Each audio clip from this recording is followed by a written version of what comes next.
भौतिक विज्ञान।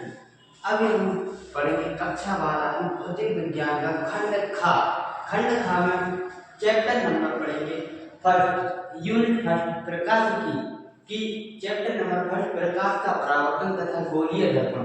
प्रकाश का परावर्तन तथा गोलीय दर्पण, reflection of light and spherical mirror.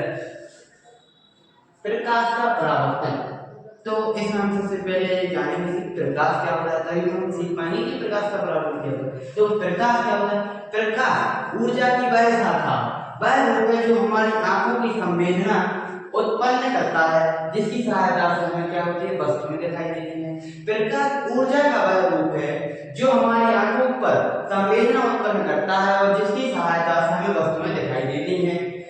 प्रकाश जब किसी वस्तु पर आपतित होता है, प्रकाश जब किसी वस्तु पर आपतित होता है तो वह वस्तु परावर्तित होकर हमारी आंखों तक पहुंचाता है, जिसके कारण हमें वस्तुएं स्पष्ट रूप से दिखाई देती हैं।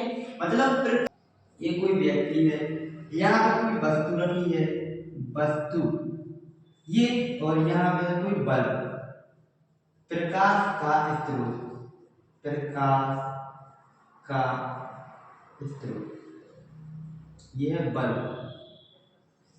यहाँ से कोई प्रकाश आ रहा है, इस वस्तु पर गिरता है और इस वस्तु पर गिरने के बाद जो प्रकाश हमारी आंखों तक आता है, जो प्रकाश हमारी आंखों तक आता है, मतलब प्रकाश वस्तु पर आपतित होता है, वो आपतित होने के बाद जो परावर्तित होता है हमारी आंखों तक आता है, उसे ही हम प्रकाश कहते हैं। मतलब प्रकाश जो हमारी जिसकी सहायता से हमें वस्तुएं दिखाई देती हैं।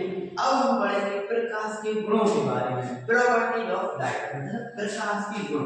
प्रकाश के गुण निम्नलिखित, मतलब प्रकाश के गुण अनंत होते हैं जो हम जिसमें से कुछ पढ़ने वाले हैं। जैसे कि प्रकाश स्वयं तो आदर्श होता है, मतलब प्रकाश को हम देख नहीं सकते, परंतु इसकी सहायता से हमें वस्तुएं दिखाई देती हैं। किसकी सहायता? प्रकाश की सहायता से हमें वस्तुएं दिखाई देती हैं। प्रकाश सरल रेखा में गमन करता है, प्रकाश सरल रेखा में गमन करता है, मतलब सीधी रेखा में जाता है। प्रकाश को सरल रेखा में गमन के संचरण, मतलब फैलने, प्रकाश के फैलने के लिए किसी माध्यम की आवश्यकता नहीं होती, किसी माध्यम की जरूरत नहीं पड़ती है। प्रकाश निर्वात में भी गमन कर सकता है। प्रकाश विद्युत चुंबकीय तरंगों के रूप में भी गमन कर सकता है। प्रकाश पारदर्शी माध्यम से तो गुजर सकता है, मतलब प्रकाश की पारदर्शी, जो जैसे कि कांच है, पारदर्शी पन्नी होती है, इन्हीं माध्यम से तो गुजर सकता है, किंतु अपारदर्शी माध्यम से प्रकाश नहीं गुजर सकता है। विभिन्न माध्यमों में प्रकाश की चाल भिन्न होती है, मतलब अलग अलग माध्यमों में प्रकाश की चाल अलग अलग होती है। और निर्वात में प्रकाश की चाल अधिकतम, मतलब अधिकतम कितनी होती है? 3 × 10⁸ मीटर प्रति सेकंड होती है। निर्वात में प्रकाश की चाल अधिकतम 3 × 10⁸ मीटर प्रति सेकंड होती है। पृष्ठों से प्रकाश परावर्तित हो जाता है, चमकदार पृष्ठों से प्रकाश परावर्तित हो जाता है। प्रकाश की तरंग है 4000 एंगस्ट्रॉम से 8000 एंगस्ट्रॉम होती है। प्रकाश की तरंग है 4000 एंगस्ट्रॉम से 8000 एंगस्ट्रॉम होती है। जब प्रकाश एक माध्यम से दूसरे माध्यम में गमन करता है, मतलब गुजरता है, तो वह अपने पथ से विचलित हो जाता है, मतलब किसी भी माध्यम से दूसरे माध्यम में गुजरता है तो वह अपने पथ से विचलित हो जाता है। अब हम पढ़ेंगे कुछ इंपॉर्टेंट पॉइंट, जैसे कि प्राकृतिक स्रोत।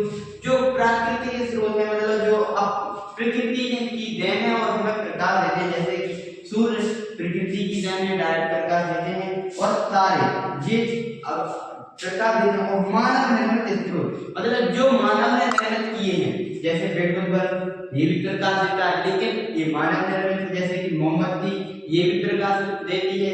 लेकिन स्रोत के बारे में, प्रकाश के स्रोत मुख्यतः 2 प्रकार के होते हैं, दीप्त प्रकाश स्रोत और अदीप्त प्रकाश स्रोत। अब पहले हम जानेंगे दीप्त प्रकाश स्रोत के बारे में। वे प्रकाश स्रोत जो स्वयं प्रकाश उत्पन्न करते हैं दीप्त प्रकाश स्रोत कहलाते हैं। वे प्रकाश स्रोत जो स्वयं प्रकाश उत्पन्न करते हैं दीप्त प्रकाश स्रोत कहलाते हैं। जैसे कि सूर्य के पास खुद का प्रकाश होता है, तारों के पास भी खुद का प्रकाश होता है। और अब है सेकंड अदीप्त प्रकाश स्रोत। अदीप्त प्रकाश स्रोत वे प्रकाश स्रोत जिनमें स्वयं का प्रकाश नहीं होता है, जिनमें स्वयं का प्रकाश नहीं होता है तथा दीप्त प्रकाश स्रोत की सहायता से प्रकाश उत्पन्न करते हैं, अदीप्त प्रकाश स्रोत कहलाते हैं। वे प्रकाश स्रोत जिनमें स्वयं का तो प्रकाश नहीं होता है किंतु दीप्त प्रकाश स्रोत की सहायता से प्रकाश उत्पन्न करते हैं, अदीप्त प्रकाश स्रोत कहलाते हैं। जैसे चंद्रमा के पास स्वयं का प्रकाश नहीं होता है, चंद्रमा के पास सूर्य की रोशनी पहुंचती है जिसके कारण चंद्रमा चमकता है और कांच आदि ये सब हमने पढ़े प्रकाश स्रोत। आज हमने पढ़ा था प्रकाश के स्रोत।